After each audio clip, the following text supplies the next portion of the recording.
If anyone serves me, my Father will honor him. And over my journey, that's what the Lord is kind of like just drilled in a loving, powerful way by the Holy Spirit, that I understand, like the Apostle Paul. Not to his degree, I'm not saying I'm the Apostle Paul, but I understand that I am a servant of Jesus Christ. If anyone serves me, let him follow me. Christ says, follow my lifestyle practice, my precepts, my truths, my life. Let him follow me. And where I am, it's an interesting piece, of course, Lord, at that point, he's on the earth. Where is the Lord? Where is he right now? I obviously know. But where is the Lord? And people are asking because they want to see Jesus. Where is the Lord? Where's the Lord in your ministry, in your own personal walk? Where's the Lord? Where's the Lord in youth and the diaspora and the cities? Through the church. And so we have a neat opportunity to come here as servants of Christ. And that is the backdrop. If anyone serves me, our Lord is reminding us, let him follow me. And where I am, there shall my servants be also. Ultimately, we will be with and are with him, even right now, seated with him. And where I am, there shall my servants be also. If anyone serves me, he ends, my Father will honor that person. Well done. Well done, good and faithful servant. Wow. Tremendous. God's going to honor us on this end of this side of eternity, but on the other side as well. And so this idea of how can, in the context of cities, how can these affinity groups converge together with this idea of God being glorified through our collaborative serving better together? And that's really it. And to take the initiative to not say, well, it'd be a great idea if we did that. But let's trust the Lord to did that. Let's trust the Lord to bring that about. And we don't have a formula. We don't know how that would look. We just kind of want to believe that that's what he wants us to do. That's where he wants to take us. So take a look at this film. What if we all were serving better together in the context of cities where God's sending people from all the nations of the world, not just the U.S. cities, but global cities?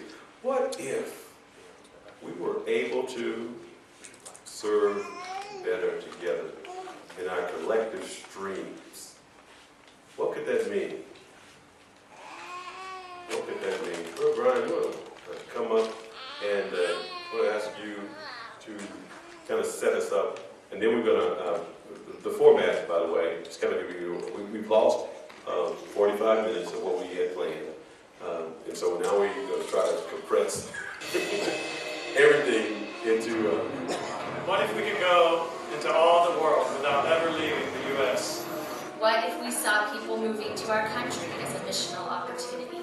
What if we reached the nations through our cities? What if God is sending millions of unreached peoples to North America for more than a better life? What if I didn't come to America for the American dream? What if I came as a part of the story? What if we responded to the fact that over half of the world's population now live in cities? What if I am more open to the gospel here than in my own country? What if the gates of unevangelized countries were open to American cities? What if the gospel spread through networks that already exist? Through business, through education, through migration. What if our cities became birthplaces for disciple-making movements around the world? What if I take my education and Jesus back with me to my country? What if the command to go and across town? What if American Christians were as good at missions in our homeland as we are overseas? What if the next challenge for missionary pioneers is not reaching remote villages, but reaching busy, hidden, influential people now residing in our cities? What if the strategic frontier of missions is closer to home than you think? What if the foreigner next door is one God wants to save? To reach thousands in Asia, Pacific, in the Middle East. What if disciples were made through long-distance phone calls? What if churches were started through Skype? What if churches not only adopted people groups overseas? What if we adopted an immigrant next door? What if immigrants reached immigrants? What if business people didn't just support missions? What if the business was used for mission? What if I use my home to welcome foreigners? What if I am the one God wants to use to reach the niche? What if I am the one? What if I am the one? What if you're the one? And what if a network existed to launch you into what God is doing among least reached peoples and cities?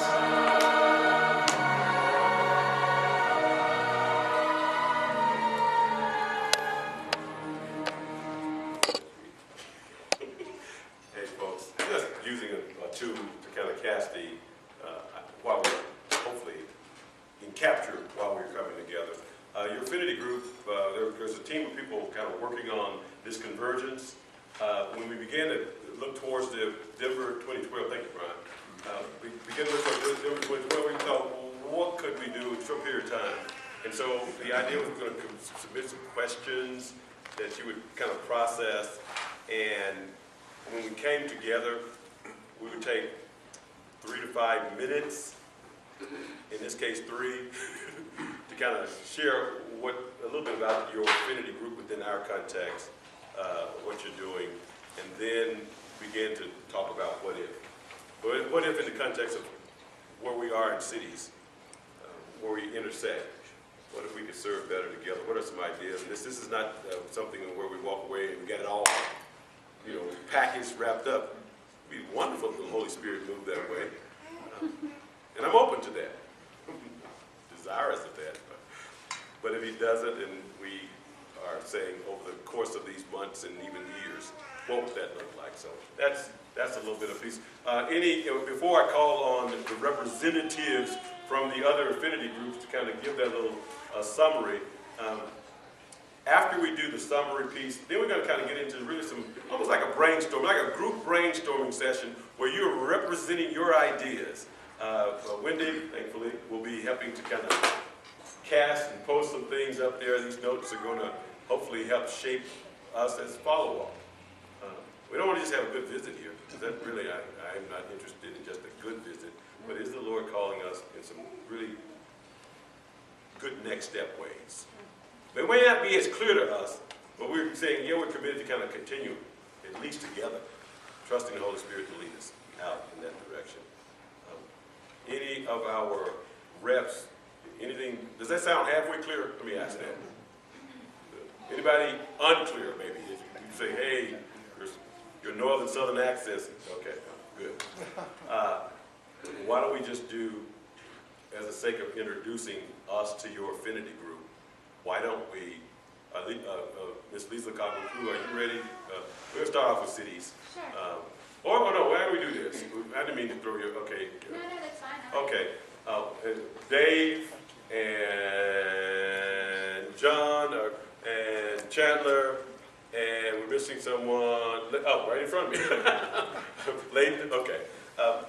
Be ready. Use the mic. I won't. We got so many computers up here. We're back and forth, and I'm going to go ahead and put this over. But you use the mic when you come up. Good afternoon, everyone. I'm Lisa Kagwaku, champion for the Cities Affinities Group. So I'm just going to give you a little bit of a recap of what our conversation has been in cities. Now, normally, the Affinity Group for Cities is very much about city-wide movements and the idea of how do you reach your whole city. And because we have such a focus on diaspora peoples and folks who are coming new into our communities, our affinity group design team felt it was really important for us to be able to approach that missional opportunity with a very kind of maximum impact lens. And so I'm going to share with you some of the principles that were coming out of our affinity group yesterday for how we can really make the most of this opportunity and perhaps make adjustments to how we're currently thinking about, the people who are coming to our backyard. Especially along the lines of, are they purely a mission field? And they clearly are not. As many Christians are coming to our shores as well. So I'm just going to walk you very briefly through some of the main ideas. So one idea was that all of us have a culture, which affects how we see, interpret, and transmit the gospel. We press into that. That we are all ethnic peoples, and calling only some people ethnic is problematic. That Western cultural captivity of Christianity must be rejected, And Western cultural captivity, what we mean by that is that occurs when Western perspectives are the basis of all interpretation of what it means to live out the gospel. So we need to be able to take in the perspectives from other peoples as they interact with Scripture and allow that to widen our lens of who God really is and what the gospel is. And that each culture has ways they truly reflect the gospel and ways they mistake their cultural interpretation for the gospel. And we need to be able to press into that here in the United States especially, because it's especially, I think, hard for us to do.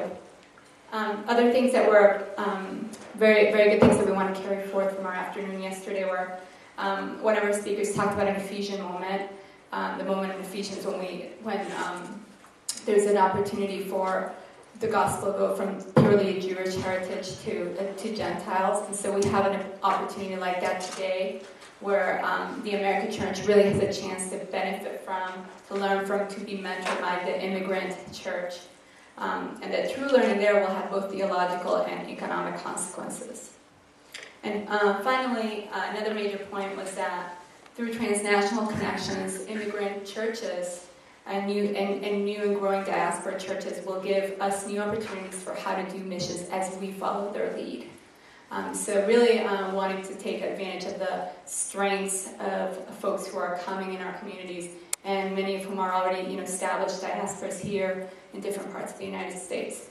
And as far as our thinking was concerned in terms of the things that we wanted to bring into this convergence time, certainly these points, but also we were hoping that other affinity areas would be able to join us in these types of dialogues, denominations, church planting, and certainly to make the room more representative of the whole church, more browner people, people from other places, and more women, things like that, and because that will enrich our conversation and give us more capacity to really move forward in the maximum kingdom impact way that we want when we talk about taking the whole church with the whole gospel to the whole world. Just take a moment, please. So this is just would you roll back through just again if there's a question in your mind when we go towards group discussion, if there's something just kind of a quick overview so they can see it again.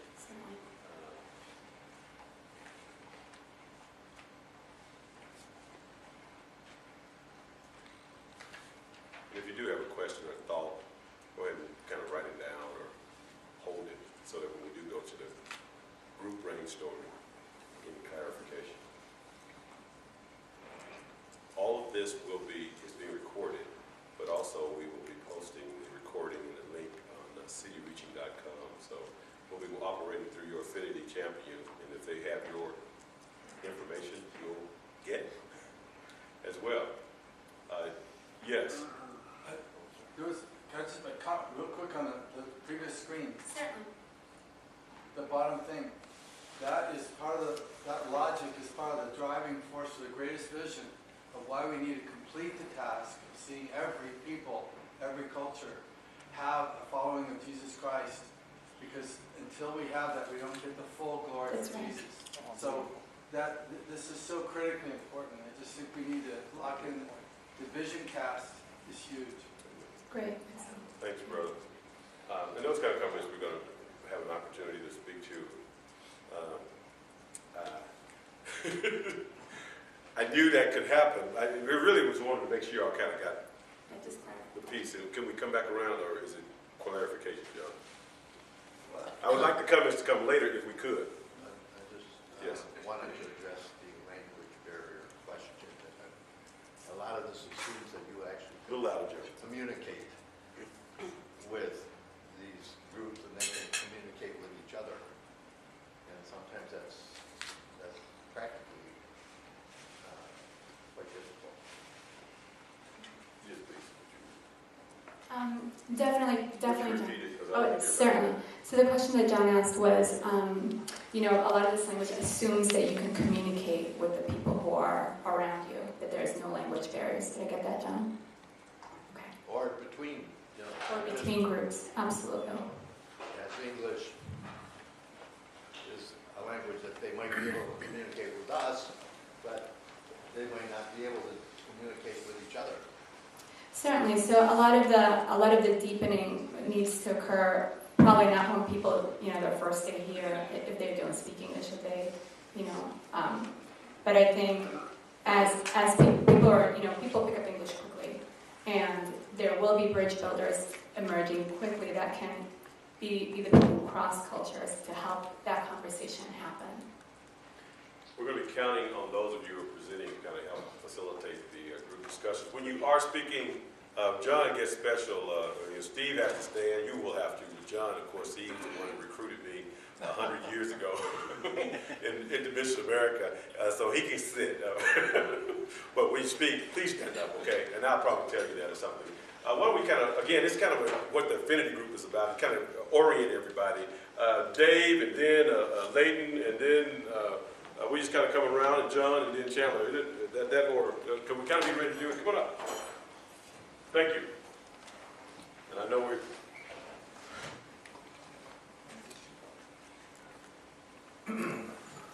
Our affinity consultation is called Mobilizing the U.S. Church for Global Mission.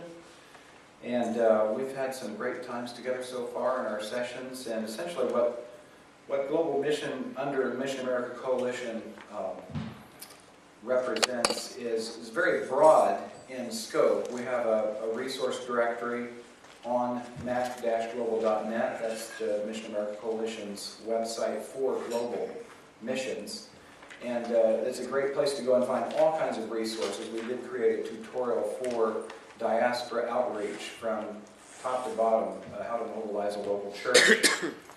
That's the most dominant aspect of it, and it links to all kinds of resources on diaspora, from research to what kind of information there is on people groups, mapping, which organizations are specializing in it, what kind of books, articles, videos. We're going to put it up there. We'll try to keep it as simplistic as possible, or simple as possible, so that it becomes not just this growing, enormous volume. We'll have deeper digging, but it'll be very helpful to your church to look at that. And if you want to do a search on that, it would be mac-global.net, and just do a search under the word blessing the nations. If you do a search on blessing the nations, it'll pull up that document. But our discussion time, it's very broad, but we essentially represent mission agencies. We have Steve Moore here, who is representing the most number of agencies. Why don't you raise your hand or stand up? Steve Moore it's just an honor to have him here,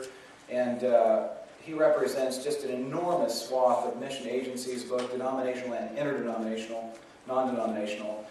And that element alone is a very, very powerful aspect of mobilizing for the diaspora. And it's really, I think, barely scratched upon, because if you encounter most mission agencies, they're still thinking as sending overseas. They almost, a lot of them more than they dabble in diaspora, I'd say, right now. And a lot of it's because the paradigm hasn't shifted enough, and that's what we're involved in global missions and communications, is to try to get that diaspora people groups in our midst to get the kind of visibility that they need. So that's part of what Global Missions is trying to do. But we're not trying to be everything. We're not trying to be what Steve Moore is doing. We're not trying to represent the mission agencies as much as refer to what Steve is doing. And for Steve to be here as an introduction, or a deeper introduction to something he already knows about, but it's a connectivity, and that's what this meeting is about. It's face-to-face connectivity between these different spheres of reaching diaspora. We're also dealing with mission mobilizers. That's really been the lion's share of who we've been so far in Mission America Coalition Global. And we want mission mobilizers. So we've invited mission mobilizers to be at this meeting. And we're going to be engaging other mission mobilizers who weren't able to be here. And we want them to recognize that diaspora missions is on the rise, and they need to be getting involved. They need to be as educated and understanding and connected as possible, so that they can be a very significant part of, as they go into local churches, they are taking a diaspora message with them. Mission resources I already mentioned. Mission education perspectives. Sue Pat, are you in here? Sue? No, she's not. Okay. Oh, there we've got the main man. I mean, he co-wrote the book on perspectives. But Steve, you represent a very, very powerful element of diaspora. You want to say something into that? About perspective. About perspectives and... Perspectives on the World Christian movement. It's been the lead textbook in mission amongst evangelicals for 28 years or so. But we have over 200 extension classes running in the States and many other places. And so it's proven itself to be a tool to cast vision that acquaints people with ways that they can be involved in evangelizing the entire earth, locally as well. And for the first time later next year, since we're dealing with ethnicity and different languages in America, we will have a Spanish translation. The Korean translation works really well. Chinese will be up next year as well, Arabic. So we anticipate having perspectives classes being quintilingual. Same classes, 5 different languages running. Yes, thank you so much. We have within the Mission America Coalition, Wendy Coda is come on board with us. She's raising support, and she's already helping here typing. But Wendy represents a strategic dimension of doing perspective. She's done that in Minneapolis, St. Paul, and was helping the students to recognize you've got the nations among us. And they were electrified when they realized that though 90% of the people in that classroom were not going to go overseas as missionaries, they recognized we could be missionaries in our own city. And the students were just electrified when they heard that they had work to do right under their own noses. And so this is a time of great awakening of awareness. And communications is very simple to what we're doing. And MAC Global is not trying to dominate or say we are the communications hub, but we want to help foster a communications hub. And Brian, stand up. Brian is Ethnic Embrace USA. He is part of CityReaching, but we also consider him part of the MAC Global team. We work closely together, and we just started with Jarvis's help to start a diaspora, a CityReaching diaspora initiative. And so we're on the phone every 2 months with national calls, introducing people to diaspora mission. And then there's also the website, the Facebook page. All kinds of good things are happening. And I only have so much time. Let's see if there's anything else. Anyway, we come here with a heart to embrace CityReaching. We want to help you as much as possible. We want to embrace international students and integrate as much as we can to help communications and so forth. Ethnic America, we want to embrace everything going on. The Global Diaspora Network, on and on. There's just so many good things happening in a group like this where cross-pollination is happening, relationships are being built, we have face-to-face knowledge of who we are, and we have a heart to do this together. And so, praise the Lord. Amen. Should I sit down or answer questions? We're going to... Any clarifying questions? Yeah, clarifying questions. Or addition, something I left out. Yes, good? exactly, from the group. Yeah, that'd be great. Anything, clarifying question or anything that was left out from your affinity group that Dave didn't touch on? Great. Brother Lee. We're coming back to these. We're going to see how God leads us in terms of some connectivity. So we have the group discussion. You won't be just sitting there silent. All right, City Impact Roundtable, you're the broad umbrella, and under that umbrella are various types of ministries. So we've just heard about mission mobilization through the local churches. Within the city, you've got campuses. On the campuses, you've got Native, or I should maybe say American students. Oh, forgive me, First Nation. Anyway, and then you've got the minority, the international students. So the generic American campus ministries and international student ministries met as our little mini conversions of community consultation. And rather than have a presenter and then respondents to the presenter, as leaders we said, let's invest in networking. So the leaders shared, what their passion is and what their top 1 or 2 goals are. And then people began to respond to some of the things they shared. A lot of sharing of resources, both material as well as human and other types of resources. So we really invested our time in networking, learning about what each other is doing and how we can work together more productively. That's kind of it. But let me ask, any of those that were in that consultation, do you want to add something? Any clarifying questions? Your affinity groups, the name of it was? Collegians, international students. Major source of reaching both your nation and back to the nation. Well, certainly, those students who eventually return. Yes? Would you be able to estimate a percentage of organized campus ministries that are specific to an ethnic group? Like Asian American or? That's a great question, because my particular focus is international students. We're not looking at so much like Asian Americans or Latino Americans or Black Americans or other types of Americans. I don't know if anybody else here representing campus ministries could answer that. I could talk about international students, and I can tell you about the general campus ministries. For example, 5,000 campuses and about 1,400 campus ministries are amongst our 5,000 campuses. But as far as ethnic specific, I don't have that information. Does anybody have that? I don't have it, but I know that at each university, they have that information. And you can get that information fairly easily. Yeah, they don't usually give that information out. I know that ministries, I think, can get it. That's a good question. I've seen the spreadsheet. Go ahead. In Southern Cal, there's a Korean CCC that's very strong.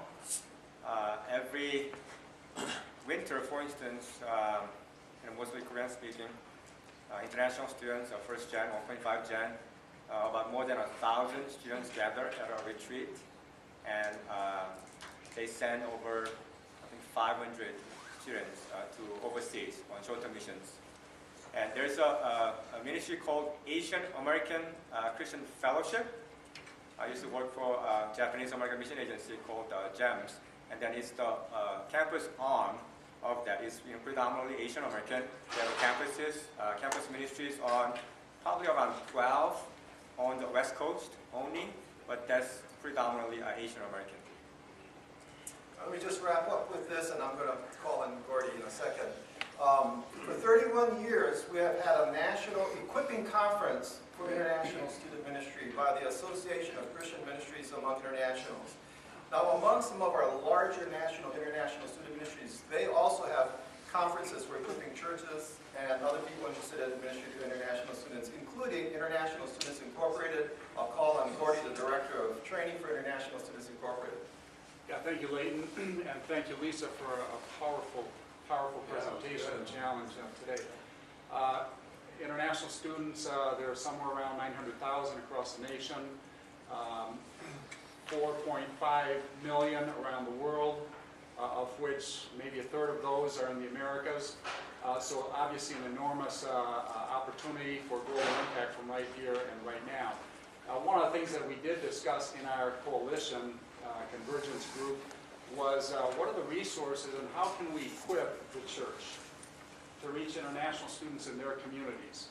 ISI, for instance, over the last number of years, we've tracked somewhere between 5,000 to 6,000 international students that have come to faith in Jesus Christ. Most of those are come through volunteers, lay volunteers in churches in those communities that have reached those international students and led them to faith in Jesus Christ. So part of our conversation was, how can we do that? How can we empower? How can we encourage? How can we equip and help mobilize the church? The Army's there. It just needs to get mobilized. And we're missing the opportunities. So we want to be able to encourage you all. We want to be able to provide those resources. You can go to InterVarsity. You can go to ISI. You can go to other ministries, Horizon, and so on. And they have all kinds of excellent materials and resources to help equip and mobilize volunteers around the country. So the last two things, very quickly. If you could write up on there, www.acmi-net. ACME is that 31-year-old U.S.-Canadian network of all the international student ministries. So a lot of resources there, as well as ISI and others, InterVarsity as well. My last comment, we met the day before Denver 12 kicked off, and there's a special consultation talking about, is God leading to birth a national network of campus ministries? That is in process, and wait to hear more about that. Thank you. Thank you, brother. John, please. Good stuff. Everyone, I'm John Kiefer. I'm the Mission America Coalition State Facilitator in Wisconsin, and Jason Cott, who's a regional director for the National Network of Youth Ministries, And I worked with Daryl Nuss, who's also the executive director of National Network of Youth Ministers for the Youth Affinity. And I'm going to let Jason kind of give some highlights from our time together and provide a challenge for all of us as we continue this dialogue. One of the hats that I wear is I work for evangelist Bob Lenz. And Bob Lenz is actually, he said, I'm an evangelist first. But as he looked around our nation and has done lots of traveling, he's seen that the greatest need in our country and the greatest opportunity is our teenagers, is our young people. And how do we reach everyone? Our mission is to reach every kid before they reach the age of 18. And why? Because nearly 8 out of 10 decisions for Christ will be made by the age of 18. So we're passionate about that. Or we're troubled by the church and its attitude.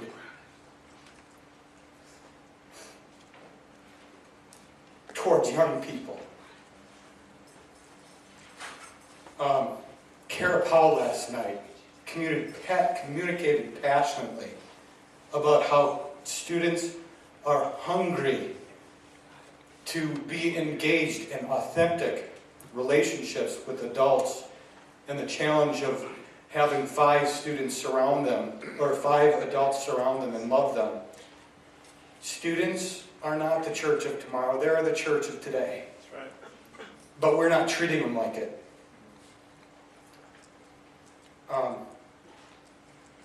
So what we talked about yesterday was how we need to change our business as usual when it comes to young people in CityReaching.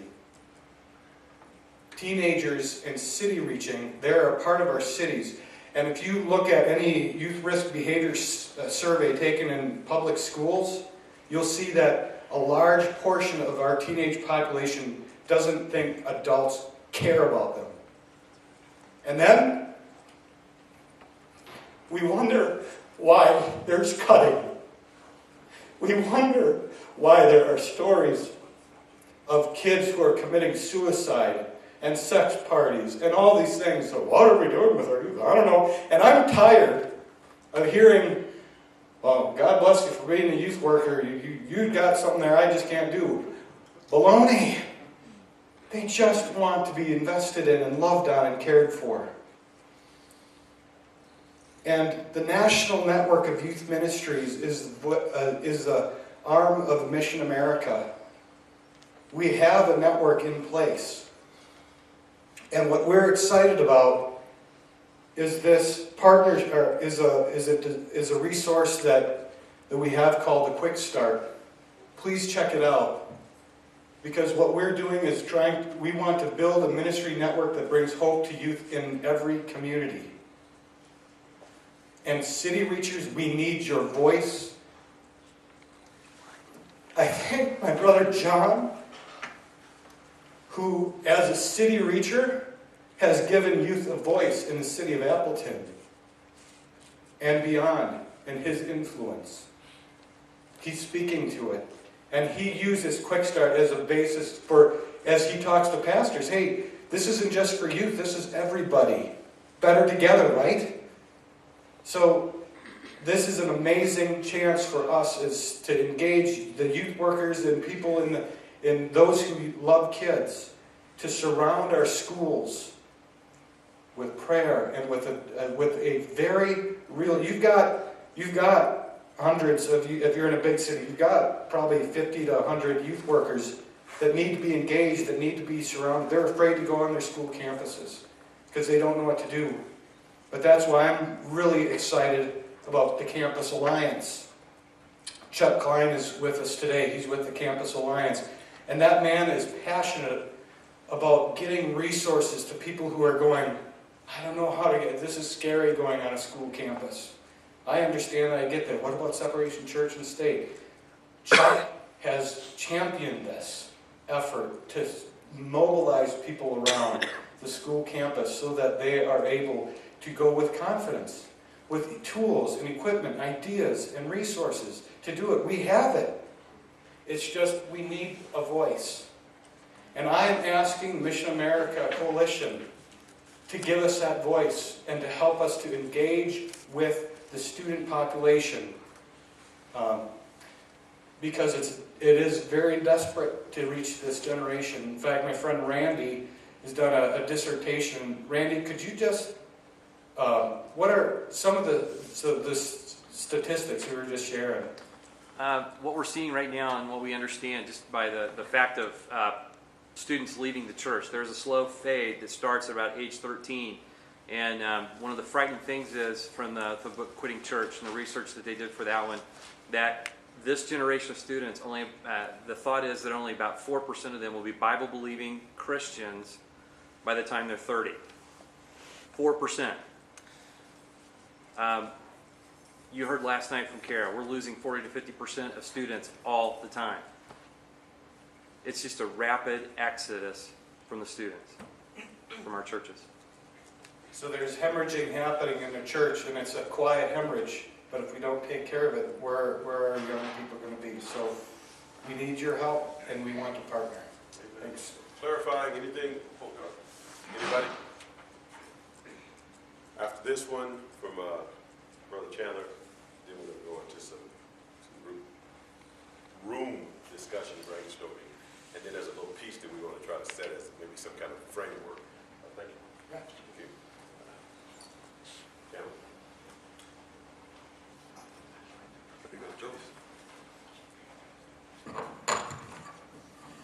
Chandler. Chandler Im, wearing two hats, one with Ethnic America Network, another one with Ethnic Ministries at Billy Graham Center. Our affinity track is DIRE, D-I-R-E, Diaspora, Immigrant, Refuge, and Ethnic. And it is true that there is a dire need for the U.S. church to recognize that the USA is a mission field and that there are people groups here, the nations among us, that need Christ in their lives. A lot of diaspora and immigrant persons, like myself, come from Christian backgrounds, but also not so. Those who are coming from atheist, communist, Buddhist, Hindu, Muslim, Sikh, and other religious backgrounds, they need Christ. No Christ, no life. 1 John 5:12. Do I hear amen? Yeah. Good. Secondly, I think it's important for the American church to realize that we as dire people, diaspora, immigrant, refuge, and ethnic people are not only target people groups for your target practices. Only Leighton is laughing. We are also your kingdom partners. We are in it together. When we say sometimes the global church, we think of as, okay, we have the American church, we have the global church. No. We are part of the global church. We are in it together. The Korean community that I belong to has 4,200 Korean American churches in the U.S. In Southern Cal alone, there are more than 1,000 Korean churches. We are not just a little bitty, people, who need, people's help. We are kingdom partners doing ministries and missions together. And we had two presenters yesterday. One was done by Dr. Joy Tira. Joy, raise your hand. Okay, he's a chair of the Global Diaspora Network. And then basically he gave us an overview on the reality of a human tidal waves across the globe and in the USA in particular. And we had another presentation by Dr. Danny Carroll. He's an OT professor at Denver Seminary right here. And he talked about immigration issues, the undocumented in particular. And his question basically was this: what does the Bible say about immigration, aliens, sojourners in our midst? Not looking at this issue from legal perspective, are they legal, illegal, whatever, not from economic perspective, financial perspective, sociological perspective, but what does the Bible say about this issue? And there was one question that was raised based upon Romans 13. Boy, these people are here illegally, they are breaking the law. And his response, his rebuttal to that was, what about the segregation law? What about the pro-abortion law we have right now? That's the law. That was the law. But is it good law? So his question to us and challenge to us and to you is, especially to those, us in evangelical circles, I hope and pray that our leaders will pick up this issue from biblical perspectives. Whether you are pro or anti-immigration, say why you are for it, against it, from the Bible. When we talk about all these issues, gay marriage, abortion issues, we always go back to the Bible. What does the Bible say? But when it comes to immigration, sometimes that's not the case. So there was a challenge from him and challenge to you. And also, just to promote, since I'm here, there's an ethnic ministry summit that's going to take place in Chicago. And all those of you who are here, you can come for free. No one is clapping, huh? As long as you make a $150 contribution. It's $135 per person, and for the booth, it's $350, and it includes one person's registration. And I hope to see many of you there in Chicago. It should be very good. The last one, the 11th Ethnic Ministry Summit that we did in South Carolina 6 months ago, we had 510 paid registrants. So we are hoping and praying that we'll have that many, maybe many more in the Chicago area. Did Dr. M miss anything?